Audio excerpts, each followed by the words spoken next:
They called her fat. They made her lose her self-esteem. They would laugh at her every day. But they didn't know she was the one to liberate the village from its terrible curse. Watch this story to the end. You will love it. Please make sure to subscribe to our channel and drop a beautiful comment. I am Christie, Midnight Tales. In the village of Zuko, surrounded by thick palm trees and dusty footpaths, where news traveled faster than the harmattan wind, lived a girl named Adaugo. But most people didn't call her by that name. To them, she was simply the fat girl. Adaugo had been big since she was a child. Her cheeks were round, her arms soft, and when she walked, her body moved in a way that made cruel people laugh. She had tried everything to look smaller, skipping meals, wrapping cloth tightly around her waist, even avoiding certain foods, but nothing ever changed, and the villagers never let her forget it. One afternoon, Adaugo was returning from the stream with a small clay pot of water balanced carefully on her head. A group of young men sitting under the big udala tree saw her coming. One of them nudged the other. See her stomach, oh. If she falls, the ground will shake. The others burst into laughter. Another one covered his nose dramatically. Do you people smell that? Something is smelling here. Maybe it's coming from her. The laughter grew louder. Adaugo kept walking, pretending she didn't hear them. But her fingers tightened around the pot on her head. Her chest felt heavy. Inside her heart, something hurt every single time. She had learnt one thing very early in life. Crying in front of them would only make them happier. So she never cried where anyone could see. She waited until she reached home. Her house was a small mud building at the edge of the village, surrounded by tall grasses that moved gently whenever the wind passed. The moment she stepped inside and shut the wooden door, the tears came. She sank to the floor slowly. Why do they hate me so much? She whispered to herself. Even her parents made matters worse for her. They would always say, look at how fat you are, always eating, see your stomach, fat idiot. Most times Adaugo would cry silently, asking if those were really her biological parents. But Adaugo was not a bad person. In fact, she had the kindest heart in the entire village. If an old woman needed help carrying firewood, Adaugo would be the first to help. If someone's child was crying, she would comfort them. If someone was hungry, she would share the little food she had. But none of that mattered. All they saw was her body, and to them, that was enough reason to laugh. Soon, Adaugo slowly began to disappear from the world around her. She stopped going to the village market during the day. She stopped fetching water when everyone else did. She stopped sitting outside her house. Instead, she created a quiet routine for herself. She would stay indoors during the day, hidden away from the cruel eyes of the villagers. And when night finally covered the sky like a dark blanket, only then would Adaugo come outside. When the village slept, she would walk to the stream peacefully. No laughter, no whispers, no pointing fingers. Just the sound of crickets and the gentle movement of water. But the villagers soon noticed something strange. Have you people seen that fat girl recently? One woman asked in the market. Another woman laughed. Ha! She hides inside her house like a rat. Then a young boy spoke up. I saw her yesterday night. Night? The woman asked. Yes, she was going to the stream. The news spread quickly, and instead of leaving her alone, the villagers found a new way to torment her. The next night, as Adaugo walked quietly toward the stream with her clay pot, something felt strange. The air felt different. She couldn't explain why, but she kept walking. Suddenly, a loud mocking sound came from somewhere behind a mango tree. Adaugo froze. Then another voice whispered loudly, look at her walking like a giant yam. Laughter erupted from behind the trees. More people stepped out from the darkness. They had been hiding behind the mango trees, waiting just to laugh at her. Even the night, the only time she thought she was safe, they had taken that from her. Adaugo sat by the river that night. Please, Mother Earth, take me. Take my life. Let me go. I can't bear this torment anymore. Did I create myself? For a moment, nothing happened. Adaugo wiped her eyes slowly. She was about to stand up when she suddenly felt something strange, a presence. Someone was standing beside her. Her body froze. An old woman stood there, but she was not the kind of old woman people pitied in the village.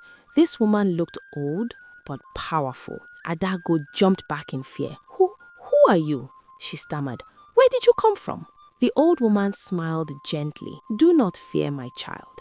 Adaugo's heart was still beating fast. I did not see you coming. The old woman stepped closer to the river and looked into the water. You came here tonight to ask the universe to take your life. Do not wish to die, my child, because the fate of your village lies in your hands. Adaugo blinked. My village? But they hate me, Adaugo whispered. Even my own parents. I am nothing to them. The old woman shook her head. Sometimes the one the world laughs at is the one chosen to save it. Then the old woman spoke again. Follow me. If you are willing to change your body, if you are willing to regain your confidence, then follow me. Adaugo's heart beat harder. Change her body? Was that even possible? She looked toward the direction of the village, and without another word, she began walking into the darkness. They walked for what felt like forever. Through narrow paths, across silent bushes, deeper and deeper into a thick forest Adaugo had never seen before. The night grew darker. The sound of insects filled the air. At some point, Adaugo almost wanted to turn back, but something inside her pushed her forward. Finally, they reached a small hut hidden inside the forest. It was simple, built with mud walls and a thatched roof. This is my home, the old woman said. Adaugo stepped inside carefully. The hut smelled of herbs and firewood. The old woman handed her a small bowl of food and a calabash of water. Eat, she said. Adaugo didn't even realize how hungry she was until she started eating. After she finished, the old woman spread a mat for her. Sleep, my child. Adaugo lay down slowly. Tomorrow we start your journey. Adaugo frowned. What journey? The old woman turned away. No questions. Then she looked back at her and smiled softly. Sleep. Adaugo was too tired to argue. Within minutes, she fell asleep. Before dawn the next morning, the old woman woke her. Even the crickets had not stopped singing yet. The sky was still dark. Adaugo rubbed her eyes. Grandmother, it is still night. The old woman handed her a small cup. Take this. Adaugo looked at it in confusion. A cup? Yes. Go to the stream and fetch water. Adaugo blinked. With this? She held up the tiny cup. What happened to a clay pot or even a bucket? The old woman shook her head. No questions, my child. Adaugo sighed. She stepped outside and began the long walk to the stream. The path was rough and the air was cold. By the time she finally returned, she was breathing heavily. Here, grandmother, she said, handing the cup of water. The old woman nodded. Then she pointed toward a large empty drum behind the hut. Fill it. Adaugo followed her finger. Fill that? With this cup? Yes. To the brim. No questions, the old woman said calmly. Adaugo stared at the drum, then at the tiny cup in her hand. She almost cried again, but she had come this far. So she turned around and started walking back to the stream. That day was torture. Back and forth, cup after cup, trip after trip.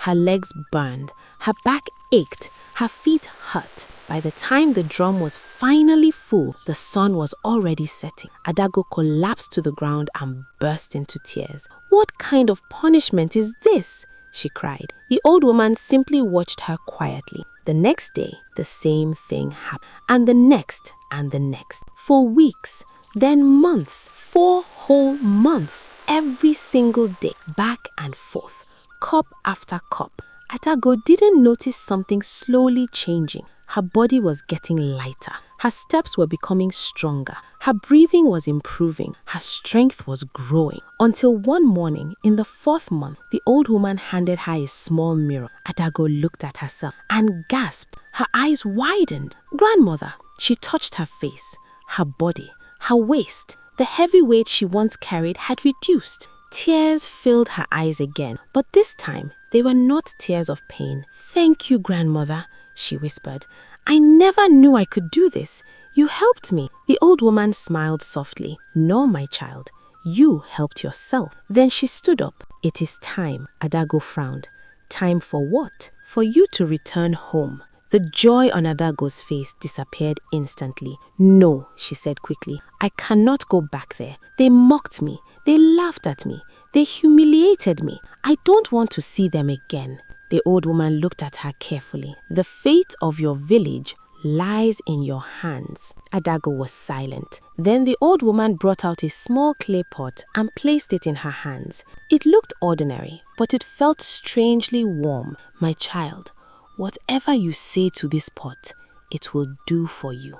If you wish for death, it will happen. If you wish for life, it will happen. But choose wisely." Adaugo walked home slowly that day, her mind heavy with confusion. "How can the fate of my village be in my hands?" she kept asking herself. The old woman's words echoed in her head again and again. What if the villagers laughed at her again? What if even her parents rejected her? Her heart tightened. She was still lost in her thoughts when she got close to the udala tree at the center of the village. A group of men were sitting there like they always did in the evenings. The moment they saw her, one of them squinted his eyes. Wait, is this not Adaugo?" Another man leaned forward. "The same Adaugo that was once fat like a water drum?" The men burst into loud laughter. "So she thought we would not recognize her again. Look at her now, so thin. One breeze will carry her away." Their laughter echoed through the quiet evening. But something had changed in Adaugo. Months ago, those same words would have broken her completely. She would have cried all the way home. But this time, Adaugo simply smiled. She walked past them without saying a word and continued toward her house. When she got there, she saw her parents sitting outside. Her heart lifted with hope. "Mother, father!" She ran toward them happily. But before she could hug her mother, the woman pushed her away. "Adaugo," her mother looked at her with anger. "You ran away from this house for 4 whole months, and look at you now. You have become thin like a broomstick." Her father shook his head. "What happened to you? Which man will marry a woman that looks like a dried broom?" Those words hit Adaugo harder than anything else. In that moment, it finally dawned on her. Even her own parents were part of the people who had destroyed her peace. Without saying a word, Adaugo walked into the house. She took her bath quietly, then she lay down and slept. But that same night, something terrible happened in the village. Dogs started barking wildly. Chickens began screeching. The wind blew strangely through the trees. By midnight, people started screaming. The next morning, the entire village woke up in chaos. Some people woke up with terrible scabies covering their skin.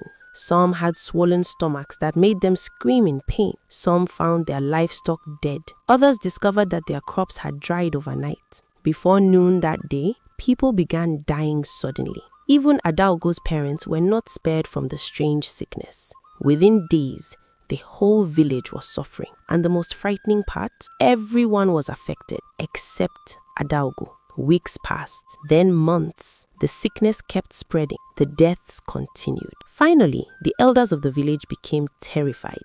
"This is not ordinary," one of them said. So they traveled to a neighboring village to consult a powerful native doctor. When the old man heard their story, he closed his eyes and threw his cowries. He was silent for a long time. Then he spoke. "The one you mocked is the one that will save you." The elders frowned. "What do you mean?" The native doctor looked at them seriously. "Adaugo is the only remedy to the sickness and the deaths in your village. You must go back and ask for her forgiveness." The elders looked at themselves in shock. As they walked back home, one of them sighed. "How do we beg the girl we once mocked? The same girl we called fat every day." But they had no choice. When they returned, the entire village gathered and walked to Adaugo's family house. Even her parents joined them. When Adaugo came outside, they all knelt down. "Adaugo, please, the fate of this village is in your hands. We beg you. We will never laugh at you again. We don't want to die. Please save us." Adaugo looked at them quietly. Then she sighed. "I forgave all of you a long time ago. But I only hope the gods forgive you too." She walked back inside the house. After a moment, she returned with a small clay pot in her hands. The villagers watched nervously. Adaugo looked at them one by one. "You laughed at me when I was fat. Even when I regained my confidence, you still mocked me. You are all mean and wicked. I forgive you." The villagers sighed in relief. But then Adaugo said something that froze their blood. "But you will all still die." Before anyone could react, she struck the pot hard on the ground. Crash! Immediately, A violent wind swept through the compound. One after another, the villagers began to fall to the ground. Some screamed, some gasped for breath. Even Adaugo's own parents collapsed. Within minutes, the entire crowd lay still. The wind stopped. The village became silent. In less than 1 hour, the whole village was wiped out. And in the middle of that silence, Adaugo stood alone, the only survivor. Moral lesson: do not build your happiness on someone else's tears. The repercussion is not always a good one. Adaugo didn't even mind her parents. She struck the pot and wiped out a whole village, leaving no one alive. Thanks for watching. I hope you enjoyed this story. If you did, please kindly support us by subscribing to our channel and dropping a beautiful comment. Till we see again in my next story. Bye.